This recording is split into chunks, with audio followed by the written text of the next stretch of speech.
Group में संयुक्त समस्त सदस्यों, समूह स्थित समस्त विद्यार्थियों, यथा योग्य नमस्ते। आपका दिन मंगलमय हो। इन्हीं शुभकामनाओं के साथ मैं डॉक्टर विजय कुमार त्यागी उपस्थित हुआ हूँ कक्षा 9 शेमुसी प्रथमो भागः पाठ्य पुस्तक के सूक्ति मौक्तिकम पाठ को लेकर।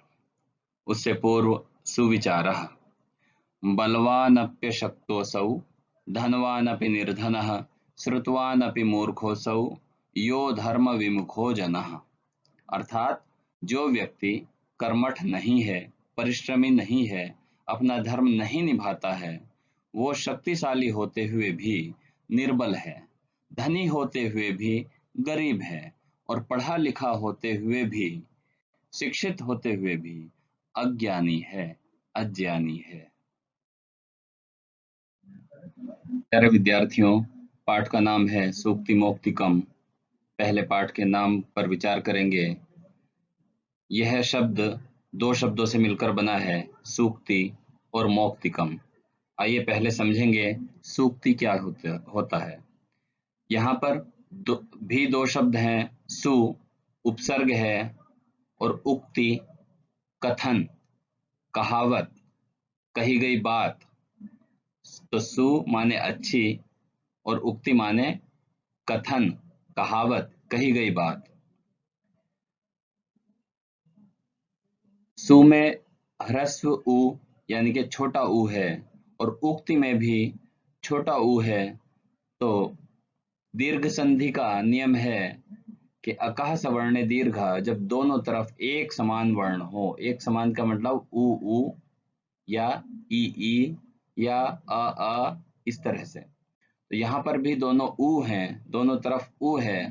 तो ऊ और ऊ को दीर्घ ऊ यानी कि बड़ा ऊ हो गया, इसलिए बन गया सूक्ति। सर पे बड़े ऊ की मात्रा, सूक्ति। सु माने अच्छी, उक्ति मतलब कथन, अच्छा कथन, अच्छी कहावत, अच्छी बात, अच्छी कही गई बात। आइए विचार करते हैं मौक्तिकम शब्द पर। मौक्तिक का अर्थ है मुक्ता यानी कि मोती। मोती से बनी हुई वस्तु को मौक्तिक कहते हैं। मुक्ता अर्थात मोतियों की माला। इस प्रकार से संपूर्ण शीर्षक का अर्थ हुआ सूक्ति रूपी मोतियों की माला। अच्छी अच्छी कही गई बातों की एक श्रृंखला, एक अनेक कहावतों का एक संग्रह। प्यारे विद्यार्थियों, आइए पाठ परिचय को जानेंगे संस्कृत माध्यमेन। प्रस्तुतः अयं पाठः नैतिकशिक्षाणां प्रदायकरूपेण वर्तते। अस्मिन् पाठांशे विविध ग्रन्थेभ्यः संग्रहणं कृत्वा नाना नैतिकशिक्षाबोधकपद्यानि गृहीतानि सन्ति। अत्र सदाचरणस्य महिमा, प्रियवाण्याः आवश्यकता, परोपकारिणां स्वभावः, गुणार्जनस्य प्रेरणा, मित्रतायाः स्वरूपं, श्रेष्ठसङ्गतेः प्रशंसा तथा च सत्सङ्गतेः प्रभावः इत्यादीनां विषयाणां निरूपणम् अस्ति। संस्कृतसाहित्ये नीतिग्रन्थानां समृद्धा परम्परा दृश्यते। तत्र प्रतिपादितशिक्षाणाम् अनुगमनं कृत्वा जीवनसाफल्यं कर्तुं शक्नुमः। अर्थात प्रस्तुत पाठ नैतिक शिक्षा प्रदायक के रूप में है। इस पाठ्यांश में विविध ग्रंथों से संग्रह करके अनेक नैतिक शिक्षा बोधक श्लोकों को लिया गया है। यहाँ सदाचार की महिमा, प्यारी बोली की आवश्यकता, परोपकारी के स्वभाव, गुणों को ग्रहण करने की प्रेरणा, मित्रता का स्वरूप, श्रेष्ठ संगति की प्रशंसा तथा अच्छे लोगों की संगति का प्रभाव आदि विषयों का निरूपण किया गया है। संस्कृत साहित्य में नीति ग्रंथों की समृद्ध परंपरा दिखाई देती है। वहाँ प्रतिपादित शिक्षाओं का अनुगमन करके हम जीवन को सफल कर सकते हैं। आइए श्लोक का वाचन करते हैं। पिबन्ति नद्यः स्वयमेव नाम्भः स्वयं न खादन्ति फलानि वृक्षाः नादन्ति सस्यं खलु वारिवाः परोपकाराय सतां विभूतयः। पुनः एक बार अन्वयः। नद्यः स्वयं एव अम्भः न पिबन्ति, वृक्षाः स्वयं फलानि न खादन्ति, वारिवाः खलु सस्यं न अदन्ति, सतां विभूतयः परोपकाराय एव भवन्ति। आइए श्लोक का वाचन करते हैं। पिबन्ति नद्यः स्वयमेव नाम्भः स्वयं न खादन्ति फलानि वृक्षाः नादन्ति सस्यं खलु वारिवाः परोपकाराय सतां विभूतयः। काठिन्य निवारणम। पिबन्ति पा पिब धातु धन प्लस झी, पहले भी बताया था झ को अधन त अंत हो जाता है, तो ये झी को अंति और संयुक्त रूप से लट लकार में प्रथम पुरुष बहुवचन में रूप बन जाता है पिबन्ति। नद्यः नदी शब्द का प्रथमा विभक्ति बहुवचनांत शब्द है। नदी नद्यौ नद्यः, नदी एक नदी, नद्यौ दो नदियां और नद्यः बहुत सारी नदियां, बहुवचन। स्वयमेव, स्वयं धन एव, नाम्भः न अम्भः, दीर्घ संधि है, न में अ है, अम्भ में अ है, दोनों तरफ सवर्ण है, समान वर्ण है, समान अक्षर है, तो दीर्घ अ धन अ बराबर आ, दीर्घ संधि होकर के हो गया नाम्भः। आइए श्लोक का वाचन करते हैं।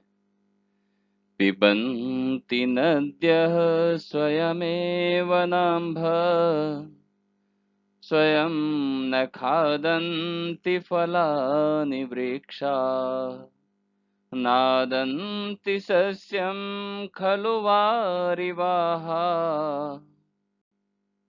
परोपकाराय सतां विभूतयः। संदर्भः।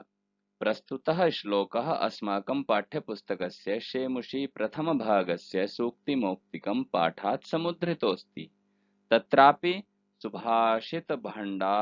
भाण्डागारम् इत्यस्मात् ग्रन्थात् संकलितो विद्यते। प्रसंगः प्रस्तुत श्लोके परोपकाराय प्रेरणां विद्यते। आइए श्लोक का वाचन करते हैं। पिबन्ति नद्यः स्वयमेव नाम्भः स्वयं न खादन्ति फलानि वृक्षाः नादन्ति सस्यं खलु वारिवाः परोपकाराय सतां विभूतयः। भावार्थः। नदियां अपना जल स्वयं नहीं पीती हैं, वृक्ष स्वयं अपने फलों को नहीं खाते हैं, बादल वर्षा के द्वारा उगाए गए अन्नों को स्वयं नहीं खाते हैं। निश्चय ही सज्जनों की संपत्तियां, विभूतियां, समस्त ऐश्वर्य परोपकार के लिए होती हैं। उदार चित्त लोगों की समृद्धि परोपकार का साधन बनती है। यह उदारता हमें प्रकृति में भी दिखाई देती है। निस्वार्थ भाव से नदियां जल बहाती हैं, वृक्ष फल धारण करते हैं, मेघ बरसकर अन्न उपजाते हैं, परंतु इनमें से कोई भी स्वयं इन वस्तुओं को स्वयं नहीं प्रयोग करता। हमें परोपकारमय जीवन ही अपनाना चाहिए। शब्दार्थः अम्भः जलम जल, अदंती खादंती खाते हैं, सस्यम अन्नम अन्न को फसल को, वारिवाहा वारिणी वहंती ये ते मेघा जल को वहन करने वाले ढोने वाले बादल, विभूतयः समृद्धयः संपत्तियां। प्रश्नोत्तराणि। प्रथमः प्रश्नः नद्यः किं न पिबन्ति? उत्तरम नद्यः जलम न पिबन्ति। प्रश्न में कहा गया था नदियां क्या नहीं पीती हैं? उत्तर दिया नदियां जल नहीं पीती हैं। द्वितीयः प्रश्नः वृक्षाः कानि न खादन्ति? वृक्ष किनको नहीं खाते हैं? उत्तरम वृक्षाः फलानि न खादन्ति। वृक्ष फलों को नहीं खाते हैं। तृतीयः प्रश्नः के सस्यम न अदन्ति? उपजे हुए अन्न को कौन नहीं खाते हैं? उत्तरम वारिवाहा बादल, वारिवाहा सस्यम न अदन्ति। बादल मेघ जल को अन्न को नहीं खाते हैं। चतुर्था प्रश्न जलम इत्यस्य कः पर्यायः प्रयुक्तः? उत्तरम अत्र अम्भ वारी पर्यायौ प्रयुक्तौ। यहाँ पर जल शब्द के दो पर्यायवाची श्लोक में प्रयोग किए गए हैं, अम्भ और वारी। पंचमः प्रश्नः सताम अत्र का विभक्ति प्रयुक्ता? उत्तरम सताम अत्र षष्ठी विभक्ति प्रयुक्ता। यहाँ पर षष्ठी विभक्ति सत शब्द की षष्ठी विभक्ति में सताम और उसमें भी बहुवचन सताम सज्जनानाम सज्जनों के अर्थात षष्ठी विभक्ति का प्रयोग किया गया है। प्रिय विद्यार्थियों, आपको ऊपर दिए गए श्लोक को कंठस्थ करना है और उसका शुद्ध लेखन अपनी अभ्यास पुस्तिका में करना है। सभी प्रश्नोत्तरों को अभ्यास पुस्तिका में लिख लेना है और कम से कम 2 बार उनको वाचन करना है, उनको पढ़ना है, उनको पढ़ते हुए बोलना है। आइए श्लोक का वाचन करते हैं। पिबन्ति नद्यः स्वयमेव नाम्भ, स्वयं न खादन्ति फलानि वृक्षा, नादन्ति सस्यं खलु वारिवाः, परोपकाराय सतां विभूतयः।